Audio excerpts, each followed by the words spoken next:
Et je vous l'ai annoncé il y a quelques minutes, Alexis Lacroix nous a rejoint dans ce studio. Bonjour Alexis. Bonjour Steve Nadjar. Vous êtes le directeur de la rédaction d'Actualité Juive. À la une, cette semaine, la volte-face autour du procès Netanyahou. Alors la volte-face, je vous fais une explication de texte. Ça veut dire deux choses. Ça veut dire la volte-face du procureur général de l'État d'Israël, le bien connu de vous, Avichai Mandelblit, qui est un homme puissant aujourd'hui dans le système politico-judiciaire israélien. Et c'est lui qui est chargé d'instruire les diverses affaires qui sont imputées à charge à l'ancien Premier ministre. Et qui va très bientôt quitter ses fonctions. Voilà. Et alors, ils étaient, donc depuis, résumons, ils étaient, vous le savez, depuis 15 jours à peu près, en train de négocier une sortie de crise originale. Ça s'est déjà présenté dans l'histoire, mais originale, c'est-à-dire on abandonne les charges qui pèsent actuellement sur l'ancien Premier ministre en échange de son retrait programmé, annoncé, promis de la vie publique. Des affaires publiques. Un accord de plaidoyer. C'est ce qu'on appelle exactement un accord de plaidoyer comportant plusieurs clauses, dont certaines étaient d'ailleurs en discussion car contestées par les avocats et les conseils de Binyamin Netanyahou. Et là, coup de théâtre, venons du parquet annonçant qu'il reporte la négociation de cet accord en raison du fait que Avichai Mandelblit se retire et va être remplacé de manière imminente.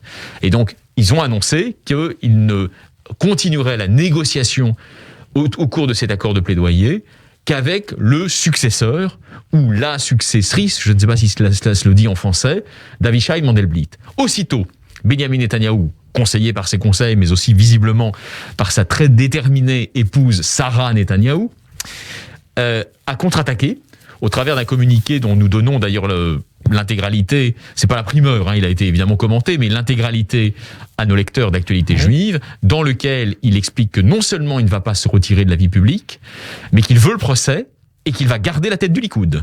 Donc, pour espérer revenir à la tête du gouvernement israélien. Mais naturellement, c'est-à-dire que si vous voulez un homme, c'est un joueur d'échecs. Bon, Binyamin Netanyahou, on peut ne pas l'aimer, mais il faut jamais sous-estimer les grands fauves politiques. Dans un contexte où vous voyez ce qu'on appelle parfois les princes du Likoud essayer justement de préparer l'après Netanyahou. Voilà. Alors en plus, ça se complique l'affaire se complique d'une affaire dans l'affaire, qui est que un certain nombre de personnes, Gideon Sa'ar, etc., se voyaient déjà, en haut de l'affiche du Likoud.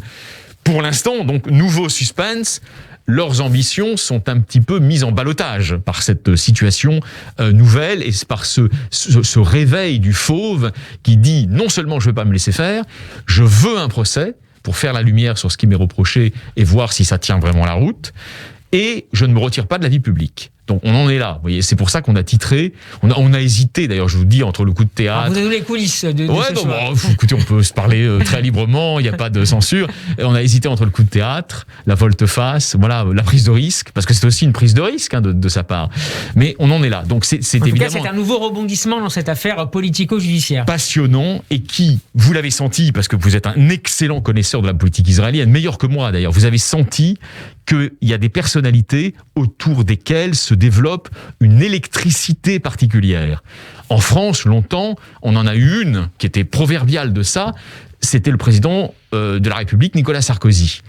En amour comme en haine, c'était toujours dans l'excès. Eh bien, on peut comparer, jusqu'à un certain point, les personnalités de Nicolas Sarkozy et de Binyamin Netanyahou. Binyamin Netanyahou, c'est un grand politique qui déchaîne de grandes passions.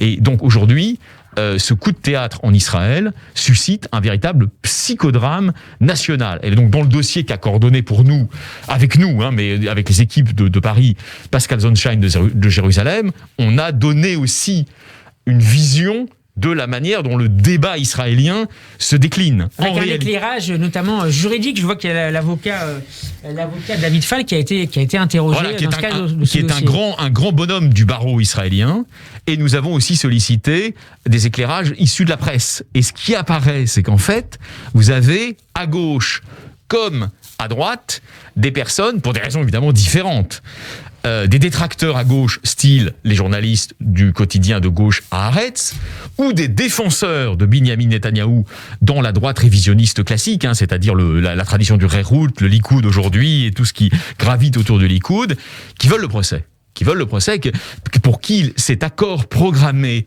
par Mandelblit n'était pas un bon accord, n'était pas quelque chose d'acceptable du point de vue démocratique. Donc vous voyez bien que au-delà du jugement sur les affaires de Benyamin Netanyahou, c'est en train de prendre un tout petit peu les proportions de ce qu'on appelait en France, mais on va le transposer à Jérusalem, une bataille d'Hernani. C'est-à-dire une bataille à laquelle l'ensemble de la nation, en pour ou en contre, se sent partie prenante. Alexis, j'aimerais qu'on dise un mot sur une sorte d'anniversaire, puisque ça fait désormais 18 mois que la nouvelle formule d'actualité juive a été lancée. Vous en faites un bilan avec Lucie Lastel. C'est un bien modeste anniversaire et je ne suis pas de ces... C'est un point d'étape, disons. J'essaye de ne pas être de ces médiacrates qui pensent que le monde entier ne s'intéresse qu'à leurs médias. Donc il faut relativiser. Mais c'est vrai que c'est important. C'est un point d'étape important qu'on voulait faire en toute sincérité avec les lecteurs. Pourquoi ?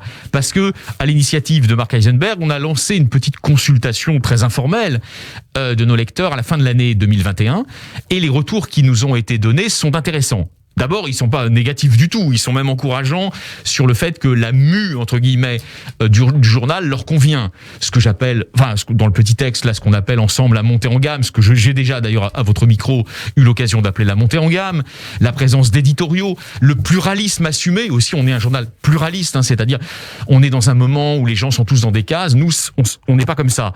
De Denis Charbit à Gilles William Goldnadel, toutes les grandes voix du judaïsme ont pleinement leur place dans les colonnes d'actualité juive. Mais, il y a toujours un mais, on nous demande de garder la dimension populaire du titre, ça c'est la première chose, et on nous demande aussi d'aller vers davantage d'enquêtes, des choses qui soient plus narratives, des portraits, des enquêtes, donc on va le faire.